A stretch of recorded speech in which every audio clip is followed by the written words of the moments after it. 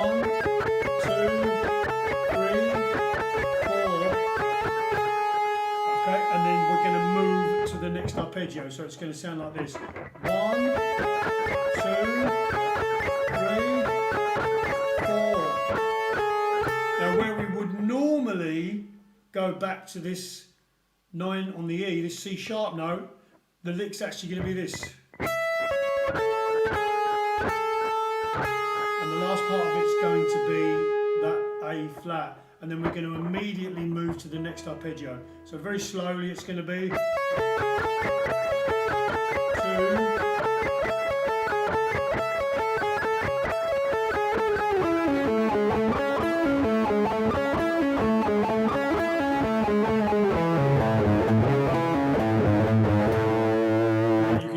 If you want. So let me just check it. I'm not exactly sure what I was doing there, but I think it's 1, 2, 3, 4, 2, 2, 3, 4,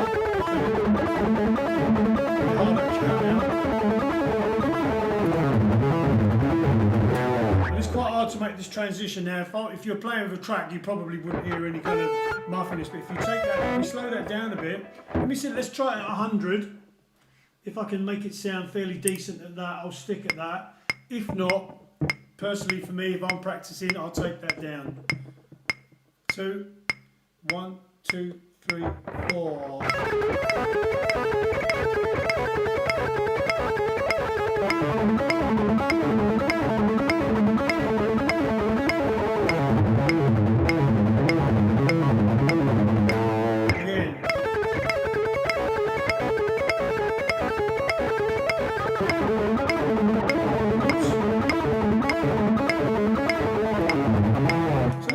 Down to about 94. See if that makes it a little bit easier. 1, 2, 1, 2, 3, 4.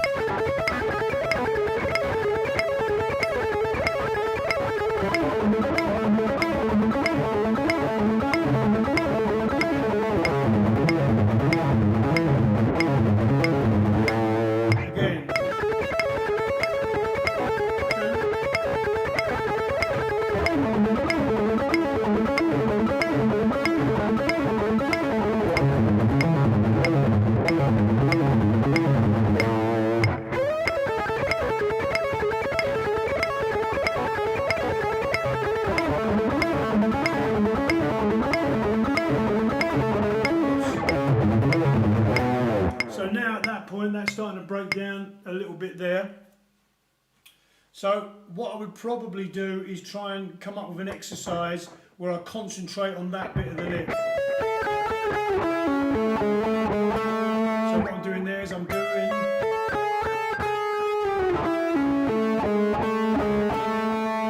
and stopping.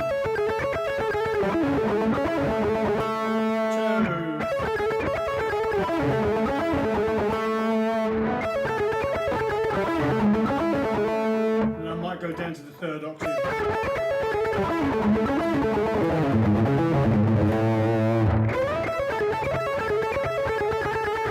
Or I might do something like that.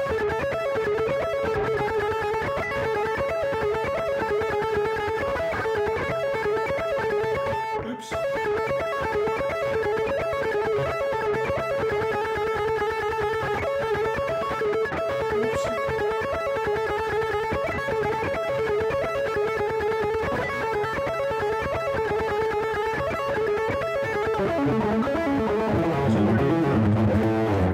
So that would be something that I would do. I'll be thinking to myself, okay, so how can I come up with some little nice exercises? So I might do that, something like that. But I might just do that.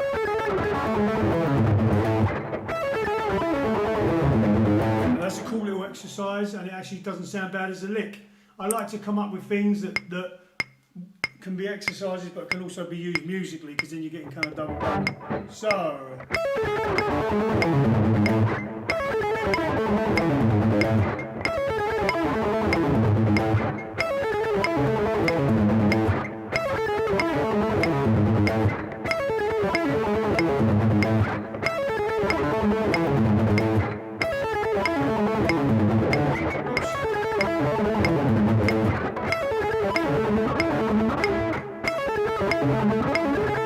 and again, there's another lick I just came with on the spot, which was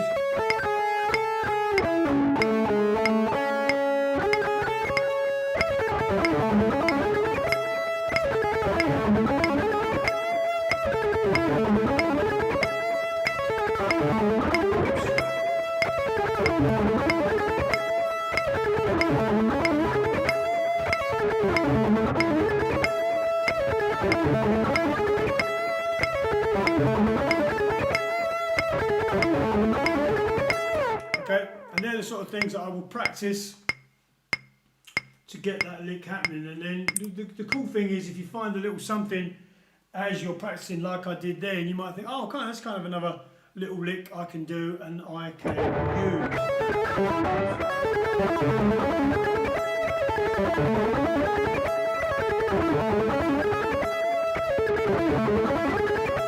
It's cool, that's something for me to practice later on. Alright guys, if anyone's got any questions or anything they'd like to say, I wonder if I have to say something first, but that's about, I'm trying to keep these things to about 30 minutes.